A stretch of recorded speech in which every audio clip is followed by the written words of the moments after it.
మండల కేంద్రమైన ఉదయగిరిలో దివంగత నేత డాక్టర్ వైఎస్ రాజశేఖర రెడ్డి 75వ జయంతి వేడుకలను వైఎస్ఆర్సీపీ ఉదయగిరి నియోజకవర్గం ఇన్ఛార్జ్ మేకపాటి రాజగోపాల్ రెడ్డి ఘనంగా నిర్వహించారు.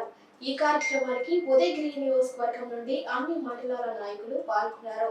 ఈ కార్యక్రమంలో భాగంగా రాజగోపాల్ రెడ్డి మాట్లాడుతూ వైఎస్ రాజశేఖర రెడ్డి నేటికి ప్రజల గుండెల్లో జీవిస్తున్నారని, ఆ మహానేతకు మరణమే లేదని అన్నారు.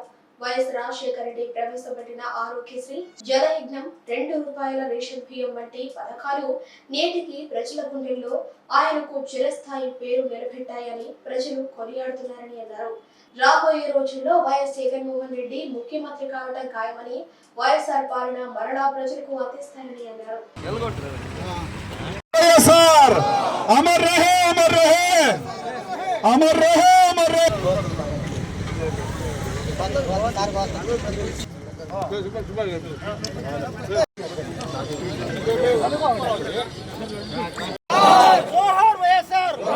ఈరోజు స్వర్గీయ రాజశేఖర్ రెడ్డి 75వ జన్మదిన శుభాకాంక్షలు ఆయనకు తెలియజేస్తూ, మనం రాజశేఖర్ రెడ్డి గారు ఆయన ఎంత గుణవంతుడు అనే దాని గురించి, ఆయన MBBS కంప్లీట్ చేసిన తర్వాత ₹1 వైద్యుడిగా, అంటే ₹1 ఫీజు తీసుకుంటూ ప్రజలకు సేవ చేసిన ముఖ్యమంత్రి వైఎస్ రాజశేఖర రెడ్డి. రూపాయితోటే ఆయన స్టార్ట్ చేశాడు.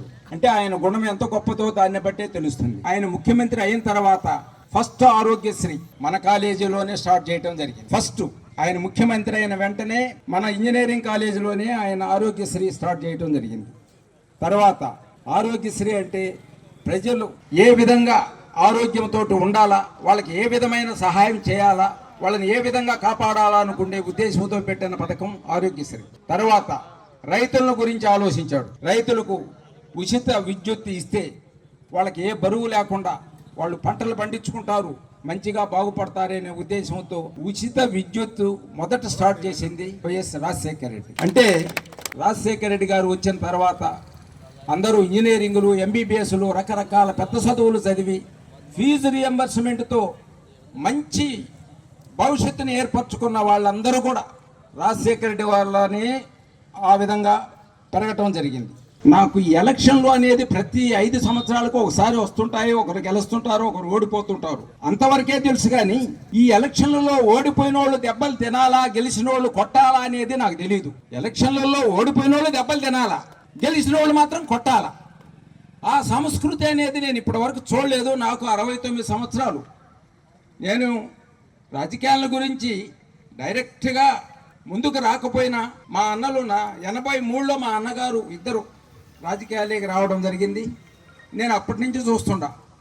గెలిచినోడు కొట్టడము, ఓడిపోయినోడు దెబ్బలు తినడం అనేది నేను చూడలే ఇప్పటివరకు.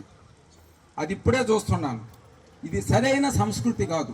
బహుశా పెద్ద లీడర్స్కి ఇది తెలుసో తెలియదో నాకు తెలియదు. కానీ ఇక్కడ తెలుసో తెలియకనో ఇక్కడ లోకల్ వాళ్ళు మాత్రం ఆ పని చేస్తానే ఉండరు. అది మంచి పద్ధతి కాదు. ఖచ్చితంగా సరైన పద్ధతిలో మానుకోని పద్ధతిగా ఉంటే పర్వాలేదు. కానీ గెలిచిన వాళ్ళు 100 మంది 100%, ఓడిపోయినోడు 1% అనే ఆ ఫీలింగ్ ఏమన్నా ఉందేమో. కానీ ఎంత అయినా కూడా ఏ ఫీలింగ్ ఉన్నా సరే యువతల వాళ్ళు మాత్రం ఏ మాత్రం దగ్గరు, ఎటువంటి పరిస్థితుల్లో దగ్గర. ఆ స్టేజ్ మళ్ళీ 5 సంవత్సరాల తర్వాత వచ్చినప్పుడు ఏం జరగబోతుందో కూడా వడ్డీతో కూడా చెల్లించుకోవాల్సి వస్తుంది అనేది కూడా తెలుసుకోవాలి. అంటే నేను అనుకుంటున్నా ఈ విధంగా జరుగుతుంది అని. ఎందువల్లంటే వాళ్ళు మార్గం చూపించారు. అరే మేము ఇప్పుడు కొడతాం, మీరు తర్వాత మమ్మల్ని డబల్గా కొట్టండి అనే పద్ధతిలో చెప్తున్నట్టుంది. అటువంటి ఎన్ని మానుకొని సరైన పద్ధతిలో కానీ ఉంటే మాత్రం అందరికీ మంచిగానే ఉంటుంది. అంతేగాని మేము గెలిచినాం కాబట్టి మేము కొట్టాల్సిందేను, మాకు మా పెద్దోళ్ళు కూడా ఆర్డర్ ఇచ్చినారని అంటే అది మనకు తెలియదు. మరి ఇచ్చారో లేదో. సరైన పద్ధతుల్లో ఉంటారని నేను అనుకుంటున్నాను. అందులో మన కాన్స్టెన్సీలో అటువంటి న్యూసెన్స్లు పెద్ద ఎక్కువ కూడా లేవు. మిగతా కొన్ని చోట్ల ఉంది. ఎక్కడున్నా సరే అది మంచి పద్ధతి కూడా కాదు. రాజశేఖర రెడ్డి గారు ఆయన గొప్ప గుణానికి తగ్గ కొడుకే పుట్టాడు. ఆయన కూడా అదే విధంగా చూశాడు.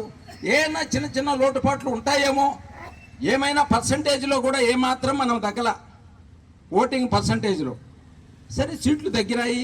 ప్రతి ఒక్కరికి అదే ఆ విధంగా ప్రతి దానిలో గెలుపు ఓటములు అనేటివి ఉంటాయి. ఉన్నంత మాత్రాన ఈ విధంగా కక్ష సాధింపులు అనేటివి కరెక్ట్ అయిన పద్ధతి కాదు. కాబట్టి సరైన పద్ధతిలో అందరం ఉండాలని చెప్పి ఆశిస్తూ, అంత పెద్ద గొప్ప ముఖ్యమంత్రి అంటే డాక్టర్ వైఎస్ రాజశేఖర్ గారు. ఆయన లాంటి ముఖ్యమంత్రి ఎవరు ఇక రారు, ఇక రాబోరని కూడా నిజంగా మనందరం గుర్తు చేసుకోవాలి. ఎందుకంటే ఆయన పెట్టిన ఆరోగ్యశ్రీ కానీ 108 కానీ 104 కానీ అన్ని కూడా క్రమాలు ఆయన పెట్టినవి పక్క రాష్ట్రాల్లో కూడా నిజంగా ఈయన స్ఫూర్తిగా తీసుకొని ఈయన కార్యక్రమాలు అక్కడ నిర్వహిస్తున్న విషయం మనకు తెలిసిందే. కాబట్టి మనందరం ఈ రోజు పార్టీ కష్టాల్లో ఉన్నా కూడా ఇంతమంది నాయకులు ధైర్యం చేసి ఏమి ఇబ్బంది పడకుండా మేమేమి కాదులేని భయపడకుండా అందరూ వచ్చి మన రాజగోపాల్ గారికి మద్దతుగా ఆయన నాయకత్వంలో రావడం నిజంగా ఈరోజు సంతోషకరం. అందరూ కూడా పార్టీకి అండగా ఉండి పార్టీని ముందుకు నడపాల్సిన బాధ్యత మన అందరి మీద ఉంది. ఎందుకంటే పార్టీ ఓడిపోయిన తర్వాత భయపడి ఎక్కడ భయపడాల్సిన పని లేదు. ఎందుకంటే అందరూ నాయకులు ఇక్కడ చూస్తే చాలా స్ట్రాంగ్ నాయకులు, ఎవరికి భయపడేవాళ్ళు కాదు. పోతే ఇక్కడ వచ్చిన వాళ్ళు ఈ రోజు రాజన్న గారు అక్కడ గుర్తుపెట్టుకో, ఇక్కడ వచ్చిన వాళ్ళు అందరూ వచ్చిన నాయకులు. ఎందుకంటే వీళ్ళందరూ కూడా మనం గుర్తుపెట్టుకొని అందరూ కలిసిమెలిసి ముందుకు పోవాలని కోరుకుంటూ